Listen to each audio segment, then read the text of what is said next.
সালাম আলাইকুম। ভারতের নরেন্দ্র মোদী গভর্নমেন্ট বা প্রধানমন্ত্রী নরেন্দ্র মোদীর বা বিজেপি সরকারের দাম্ভিকতাটাকে চূর্ণ বিচূর্ণ করে, ইংরেজি তাকে বলে ডেসিমেটেড বা ধ্বংস করে দিয়েছে, ডেস্ট্রয় করে দিয়েছে, বা আপনার নতুন এই স্টুডেন্টস ল্যাড প্রোটেস্ট, অথবা আরো একটা নাম যেটা, সেটা হচ্ছে যে ককরোচ জনতা পার্টির আয়োজিত আন্দোলন, সেটা।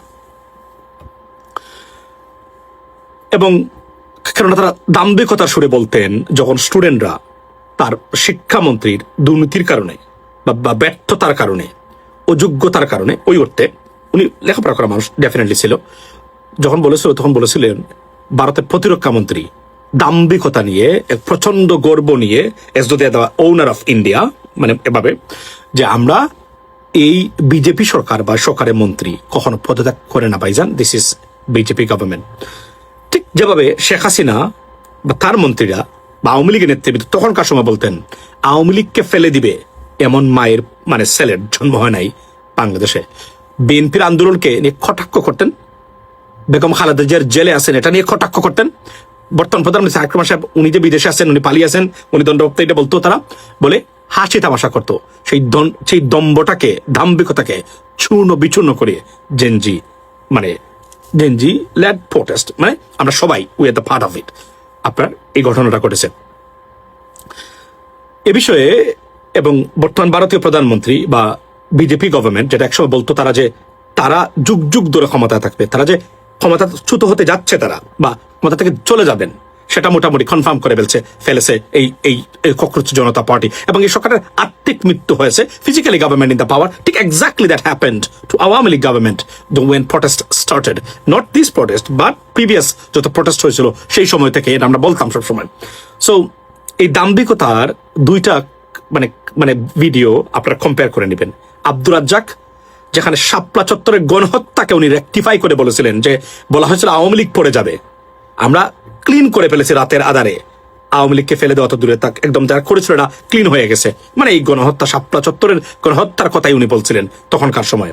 ঠিক ভারতীয় একই অবস্থা, দুই সরকারের পতন হয়েছে এবং এভাবেই পতন শুরু হয়েছিল প্রচন্ড দাম্ভিকতা নিয়ে বাংলাদেশের মালিক বনে যাওয়া বা মনে করা আওয়ামী লীগ সরকারের। ঠিক একই অবস্থা ভারতের বিজেপির। সারা পৃথিবীতে বিজেপি সরকারকে নিয়ে এমন হাসি তামাশা এবং নতুন প্রজন্মের বা জেনজির এমন হিলারিয়াস মিমস বা ভিডিও যেটা আমি বাংলাদেশিদের মধ্যে দেখি নাই, নজিরবিহীন ঘটনা। পার্টিকুলারলি প্রধানমন্ত্রী নরেন্দ্র মোদীর অবস্থাটা ভয়ঙ্কর। এবং যদি সম্মান থাকতো ওনার, হয়তোবা এটা যদি উনি এবারে কোনো অ্যাডভান্স ডেমোক্রেটিক কান্ট্রিতে হতো এতক্ষণে পদত্যাগ করতেন, এমন লজ্জা নিয়ে হয়তো থাকতেন না। বাট উনি আছেন, এরা থাকবেন, এরা থাকেন সাধারণত এভাবেই, যতক্ষণ পর্যন্ত টোটালি ফোর্স ক্রিয়েট করে না হয় চলে যাওয়ার জন্য। So that's what exactly happen. এবং আমি আবার বলছি যে নরেন্দ্র মোদী গভর্নমেন্ট এতটাই দুর্বল, ভারতকে বাউন্স ব্যাক করা, ফিরে আনা আগের জায়গাতে, ইটস নট পসিবল।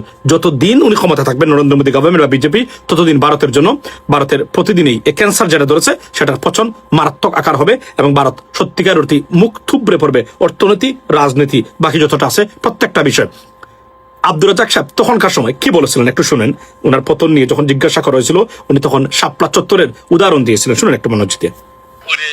সরকারের পতন ঘটানো যাবে না, হেফাজত এরকম বলেছিল, শাপলা চত্বর অবস্থান নিয়েছিল, সারা জাতি টেলিভিশনের দিকে তাকিয়েছিল যে রাত বোধহয় পোহাবে না, রাত্রের মধ্যে আওয়ামী লীগ সরকারের পতন হবে। বেগম খালেদা জিয়াও খুশিতে আত্মহারা হয়ে বিএনপির নেতা কর্মীদের বলছিল যে শাপলা চত্বরে গিয়ে হেফাজতের সাথে যোগ দেওয়ার জন্য। স্বৈরাচার এরশাদ সাহেব উনিও তার নিজে ফ্রিজে থেকে পানি বের করে হেফাজতের নেতা কর্মীদের পান করাচ্ছিল। কিন্তু আমরা কি দেখলাম, টেলিভিশনে তাকিয়েছিলাম, রাত 2:30-3টার দিকে দেখলাম শাপলা চত্বর পরিষ্কার হয়ে গেছে। 10ই ডিসেম্বর এরকম কিছু করতে চাইলো। আচ্ছা, এটা আপনি দেখলেন। এখন আপনারা শুনুন, কোন সরকারকে দেখেছেন আপনারা শুনুন, যে গরিব মানুষের খবর নেই? আচ্ছা, সো আপনি দেখলেন দুটো সরকারের মানে দুজন মন্ত্রী গুরুত্বপূর্ণ। This is the second man, I would say third or second man of BJP government or Narendra Modi government. এবং ভারতের আব্দুর রাজ্জাক তখনকার সময় খুব পাওয়ারফুল এবং খুবই থিঙ্ক ট্যাঙ্ক ছিলেন। দুটো সরকারের দাম্ভিকতা কোন জায়গায় পৌঁছেছে আপনি দেখলেন। এবং দাম্ভিকতার পতনটা কিভাবে শুরু হয়েছিল, ঠিক এক্স্যাক্টলি নরেন্দ্র মোদী গভর্নমেন্টের দাম্ভিকতার পতন এখান থেকে শুরু। এ সরকার, আবার বলছি, নরেন্দ্র মোদী গভর্নমেন্ট আপনি যদি তাত্ত্বিকভাবে ধরেন বা আত্মিকভাবে এই সরকার ক্ষমতা থেকে চলে গেছে, ফিজিক্যালি সরকার ক্ষমতায় আছে, কিন্তু মূল যে কাজ ভারতের মতো একটা বিশাল রাষ্ট্রের পরিবর্তন যেটা নরেন্দ্র মোদী গভর্নমেন্ট আর করতে পারবে না, ইটস ওভার। কাজে না কাজে প্রতিটা ক্ষেত্রে এখন এই জেনজিরা তারা প্রমাণ করেছে, প্রমাণ পেয়ে গেছে, রুখে দাঁড়ালেও ইউনাইটেড বা ঐক্যবদ্ধভাবে কেউই ভারতের মালিক নয়, ভারতের মালিক জনগণ, ভারতের মালিক ভারতের সংবিধান, সেটা তারা প্রমাণ করেছে।